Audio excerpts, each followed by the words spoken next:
Crónicas del señorío de los Luna Cornago. Historia de la fundación del convento de Nuestra Señora de Campo la Puente, de Cornago.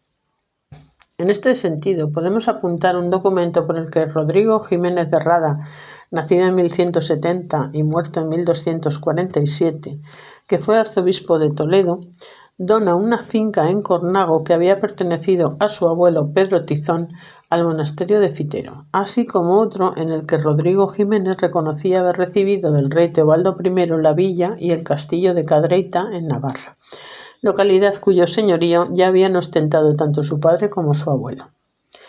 El documento fechado en el año siguiente, 1248, en el que Juan de Vidaurre, señor de la localidad riojana de Cornago en aquellas fechas, firma la donación de la iglesia de Santa María de la localidad de Cornago al monasterio de Fitero, la iglesia situada en la finca que perteneció al abuelo de don Rodrigo Jiménez de Rada, a fin de procurar la salvación de su alma, según consta en el documento, la de sus padres y también la del arzobispo toledano.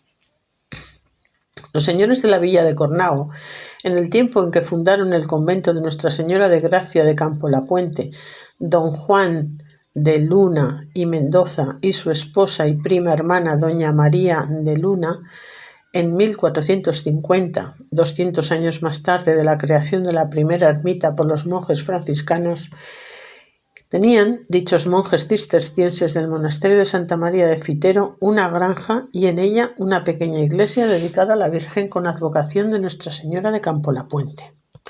Los señores de Cornago tenían propiedades junto a la ermita de los monjes de Fitero y en aquel lugar ameno retirado de la villa pensaron edificar un convento de franciscanos.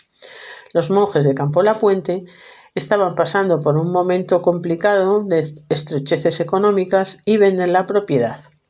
La familia Luna se la compra con la condición de que en ella se haga un convento en dicha ermita y donan más tierras de ellos para la creación de dicho convento.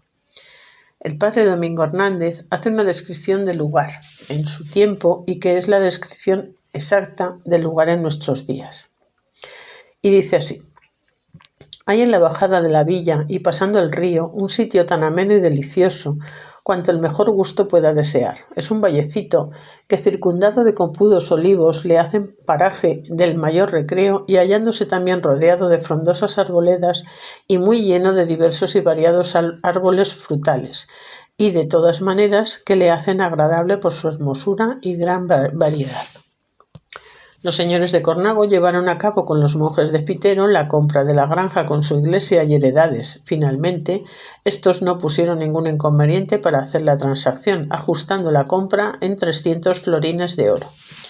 Se hizo la escritura, aunque el precio no fue entregado por completo entonces, y no obstante, los señores de Luna, considerándolo ya suyo aquel lugar, dieron los pasos convenientes para que la fundación se hiciese, notificando en este caso al Papa para la concesión de la bula, para poder conseguir crear el convento. A pesar de haber obtenido ya la bula, la fundación no se llevó a cabo hasta el año 1458. Debido a que la deuda con los monjes de Fitero no estaba aún saldada, mas los fundadores lograron que los frailes entraran en el convento con ciertas condiciones. Los religiosos acabaron de pagar la deuda de la construcción del cenobio destinando a ello las limosnas que recibían, no pudiendo ayudar más doña María de Luna como ella hubiera querido por las razones que hemos visto en el apartado anterior. Con las limosnas que pudieran recoger los religiosos no era de esperar que la fábrica del convento fuese de mucho valor. El padre Manuel Garay dice que los fundadores fabricaron la iglesia y añade que por las memorias antiguas no consta qué parte del convento construyeron. En cuanto a la iglesia propiamente, no la fabricaron, levantando el edificio de planta, sino que sobre la que ya había, la ermita que ya había, elevaron los muros y más adelante se añadió la parte de la capilla mayor. Quedaron los fundadores como patronos del convento. En 1466, doña María de Luna, después de la muerte de su esposo, cedió todo su derecho al síndico del convento, correspondiendo así a la ayuda prestada por los religiosos en la satisfacción de la deuda contraída con los monjes del monasterio de Fitero, deuda que por ese tiempo estaba ya completamente saldada. Los sucesores de los fundadores siguieron ayudando y favoreciendo al convento y el patronato de la Capilla Mayor. Se concedió más tarde a don Álvaro de Luna, el hijo de María de Luna, y a su esposa doña María Curiel, por escritura otorgada con poder que para ello se dio por la provincia. Lo que en su crónica dice el padre Hernández sobre las razones que se tuvieron en cuenta para la concesión del patronato de la Capilla Mayor es que una de ellas sería la de estar enterrados en dicha capilla doña María de Luna y otros ascendientes. Del padre de don Álvaro de Luna y Luna, el hijo de María de Luna, de su padre don Juan de Luna y Mendoza, sabemos que fue enterrado en la iglesia del convento de Cornago cuando María de Luna se quedó viuda, así como muchos de los descendientes de la familia Luna hasta el siglo XVII. Los señores de Cornago siguieron con el patronato de la Capilla Mayor hasta el mismo año de la exclaustración definitiva de los religiosos en 1835, en la desamortización de Mendizábal. Por razón de tal patronato y fundación de aniversarios, entregaban al convento anualmente 20 fanegas de trigo, 176 reales y 16 maravedíes. Se sabe que la comunidad franciscana, a cambio de lo recibido de los patronos, tenía por obligación cantar al año 8 misas en las festividades de la Virgen, la Purificación, los Desposorios, Dolores, la Visitación, Nuestra Señora de las Nieves, la Asunción, Presentación y Expectación. Además del Día de todos los fieles y difuntos, se cantaba el nocturno del oficio y misa solemne con su responso, después de la cual la comunidad rezaba otro en las puertas del convento por las almas de los señores patronos y familiares difuntos.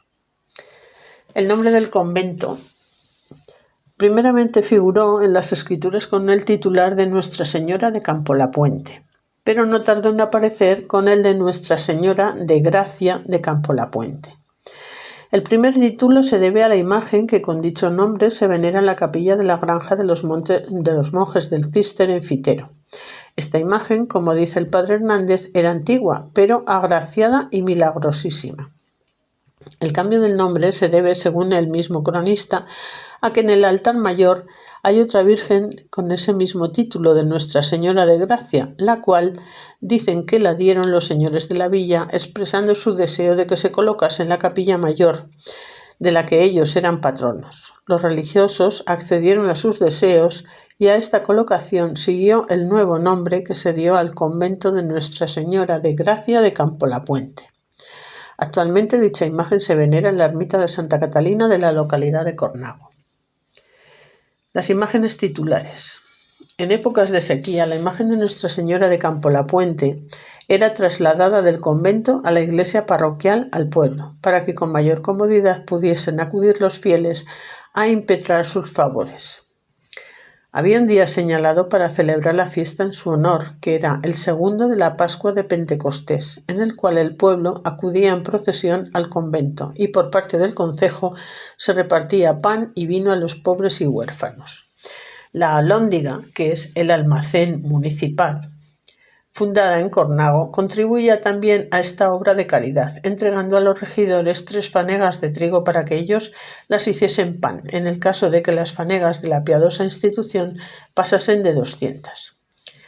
Al desaparecer los religiosos franciscanos del convento, debido a la exclaustración y quedar su iglesia sin culto y con el tiempo muy mal estado, las imágenes de Nuestra Señora de Gracia y Nuestra Señora de Campolapuente fueron trasladadas a la iglesia parroquial y colocadas en la capilla de la Soledad, una a cada lado de la imagen principal, delante de los relieves de la Resurrección y de la Ascensión que adornan el retablo. Hoy en día, como hemos dicho, Nuestra Señora de Gracia está en el Arco de la Piedad y se la conoce hoy en día como la Virgen de la Piedad. Y Nuestra Señora de Gracia y de Campolapuente está en la ermita de Santa Catalina. La iglesia o ermita primitiva que perteneció a los monjes de Fitero era de planta rectangular. No medía más de 12 metros de largo por 6 metros de ancho y debió de estar cubierta de bóveda de cañón seguido que arrancaba directamente de los muros a una altura de unos 5 metros. Toda la obra era de mampostería. Esta iglesia, sin duda oscura, baja y de tan pequeñas dimensiones, no era la apropiada para una comunidad de religiosos, por lo que una vez comprada por los fundadores a los monjes de Fitero, se trató de modificarla y ampliarla. Se destruyó la bóveda de la primitiva, se levantaron muros a doble altura, se prolongó en un tramo de una anchura ligeramente mayor que el resto de la iglesia y en el muro de la izquierda se adosó una pequeña capilla. La iluminación se hacía por ventanas de arco apuntado situadas en la parte alta del muro del mediodía. La capilla mayor se enterraron en ella algunos de los señores y familiares de la familia Luna. El padre Hernández asegura que en dicho lugar están enterrados los fundadores, don Juan y doña María de Luna, y luego sus sucesores en el señorío de Cornago. Además, que el mismo lugar descansan los huesos del excelentísimo don Álvaro de Luna, hijo de los fundadores, juntamente con su esposa doña María Curiel. Otros señores y familiares de la noble familia estarían descansando también en aquel lugar. Los religiosos franciscanos y Cornago. Establecidos los hijos de San Francisco en Cornago, comenzaron a ejercer su influencia espiritual en los cornagueses y los pueblos vecinos, con sus predicaciones y con sus ejemplos. No tardó en propagarse el espíritu del pobrecillo de Asís y comenzó a florecer la venerable orden tercera franciscana, en la que ingresaron muchas piadosas personas de Cornago y de pueblos comarcanos. No solamente eran deudores los cornagueses a los franciscanos en el orden espiritual. A sus puertas acudían también los campesinos a la hora de comer y eran atendidos, con lo que se evitaban los molestos viajes a sus casas a la hora del mediodía. En sus huertas y con sus ganados encontraban descanso, alimento y paz. Hoy en día se sigue haciendo en la fiesta de los medievales de Cornago, se sigue haciendo este rito de dar la comida a los monjes, a lo que llamamos la sopa boba. También se le llama la sopa de peregrinos y es el conjunto de los guisos mezclados que componían las sobras de la comida de los conventos y que se repartía a los pobres que acudían a sus puertas como caridad. Pues bien, en Cornago los monjes de Campo La Puente hacían la caridad para los mendigos y las gentes de Cornago que quisieran acudir a sus puertas.